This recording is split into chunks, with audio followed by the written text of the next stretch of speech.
بسم اللہ الرحمن الرحیم۔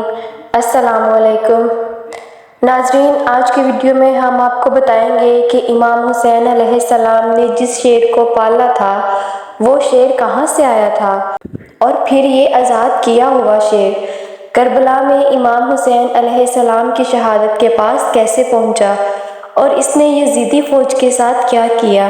ناظرین، ایک دفعہ مولا علی علیہ السلام خطبہ دے رہے تھے کہ کچھ لوگ دوڑتے ہوئے حضرت علی علیہ السلام کے پاس آئے، اور امام علی علیہ السلام کے پوچھنے پر انہوں نے کہا کہ مولا، ایک شیر آپ کی طرف دوڑا چلا آ رہا ہے۔ حضرت علی علیہ السلام نے ان سے کہا کہ آپ لوگ بیٹھ جائیں، یہ شیر کسی کو کچھ نہیں کہے گا۔ ابھی مولا علی علیہ السلام کی بات جاری تھی کہ ایک بڑی شیرنی آپ علیہ السلام کے قدموں پر سر رکھ کر سلامی دی۔ اس شیرنی کے ساتھ اس کا ایک چھوٹا سا بچہ بھی تھا۔ شیرنی نے مولا علی علیہ السلام سے فرمایا کہ مولا، میں اس کی ماں ہوں، اس کا باپ مر چکا ہے۔ مولا، میں چاہتی ہوں یہ پل کر جوان بھی ہو جائے اور محفوظ بھی رہے۔ مولا علی علیہ السلام نے فرمایا کہ میرا ایک بیٹا ہے جس کا نام حسین ہے، یتیموں کی اس سے زیادہ حفاظت کوئی نہیں کر سکتا۔ اس شیرنی نے اپنا بچہ مولا علی علیہ السلام کے حوالے کیا۔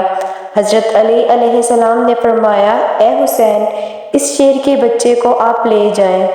امام حسین علیہ السلام نے چند دن کے بچے کو اٹھایا، اس کے سر پر ہاتھ پھیرا اور فرمایا، آج سے اس کا نام ابو الحارث ہے۔ حارث عربی میں شیر کو کہا جاتا ہے۔ ابو الحارث کی بچپن سے امام حسین علیہ السلام سے دوستی ہو گئی تھی۔ وہ امام حسین علیہ السلام سے محبت و عقیدت رکھنے لگا۔ وہ ہر جگہ امام حسین علیہ السلام کے ساتھ رہتا تھا۔ اب جب وہ بڑا ہو چکا تو کچھ لوگ امام علی علیہ السلام کے پاس آئے اور کہنے لگے، اے علی، اب یہ شیر بڑا ہو گیا ہے اور ہمیں اس سے ڈر لگتا ہے کہ کہیں ہمیں یہ نقصان نہ پہنچائے۔ اس پر امام علی علیہ السلام نے امام حسین علیہ السلام سے فرمایا کہ بیٹا، عرب کے لوگ کہہ رہے ہیں کہ ابو الحارث سے انہیں خطرہ ہے، بیٹا ابو الحارث کو آزاد کر دو۔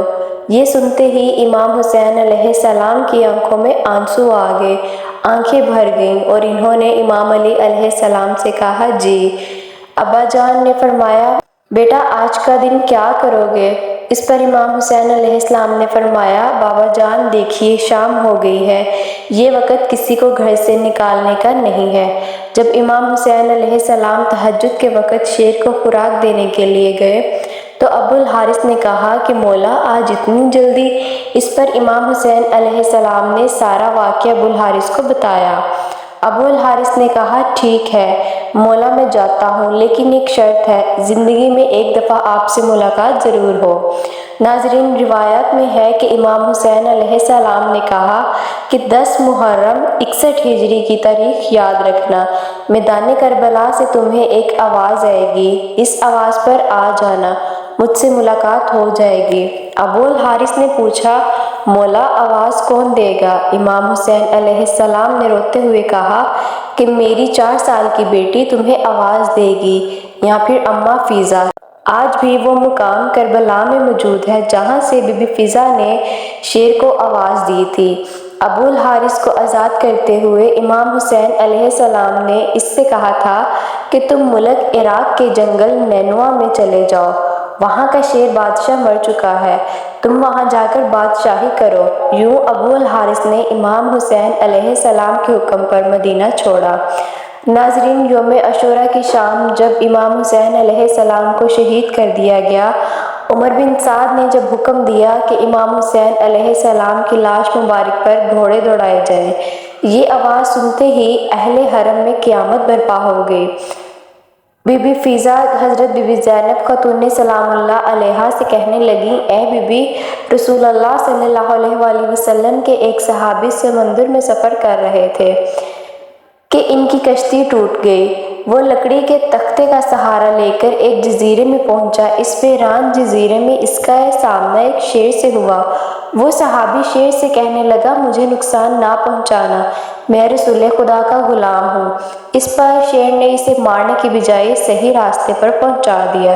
بی بی فضا نے فرمایا، اے میری پاک سیدہ، اس علاقے میں ایک شیر رہتا ہے، آپ اجازت دیں تو میں اس شیر کو بلاتی ہوں۔ چنانچہ بی بی فضا نے جنگل کی طرف منہ کر کے شیر ابو الحارث کو آواز دی۔ شیر بی بی فضا کے پاس پہنچ گیا۔ بی بی فضا نے کہا، اے شیر ابو الحارث، یہ لوگ نواسہ رسول حضرت امام حسین علیہ السلام کی لاش عطر مبارک کو پامال کرنا چاہتے ہیں۔ یہ سنتے ہی شیر بی بی فضا کے ساتھ چلتے ہوئے مقتل میں حضرت امام حسین علیہ السلام کی لاش مبارک کے پاس پہنچ گیا۔ ناظرین، مقتل کی کتابوں سے روایات ملتی ہیں کہ شیر حضرت امام حسین علیہ السلام کی لاش عطر مبارک کے پاس بیٹھا روتا رہا اور اپنی پیشانی حضرت امام حسین کے خون مبارک سے رنگین کر لی۔ جب یزیدی فوج کے گھوڑے حضرت امام حسین علیہ السلام کے جسم مبارک کو پامال کرنے کے لیے آگے بڑھے تو شیر کو آگے دیکھ کر گھوڑے بے قابو ہو کر بھاگ گئے۔ اس طرح حضرت امام حسین علیہ السلام کا جسم مبارک پامال ہونے سے بچ گیا، جبکہ کچھ روایات کے مطابق بی بی فضا نے ابو الحارث کو امام حسین علیہ السلام کی لاش مبارک کو ڈھونڈنے کے لیے بلایا تھا، جو کہ یزیدی فوج نے پامال کرنی تھی۔ امید کرتی ہوں آپ کو ویڈیو اچھی لگی ہوگی۔ ویڈیو اچھی لگے تو ویڈیو کو لائک کر دیں، چینل کو سبسکرائب کرنا مت بھولیے گا۔ اللہ رب العزت آپ کا میرا حامی ناصر دعاؤں میں یاد رکھیے گا۔ اللہ حافظ۔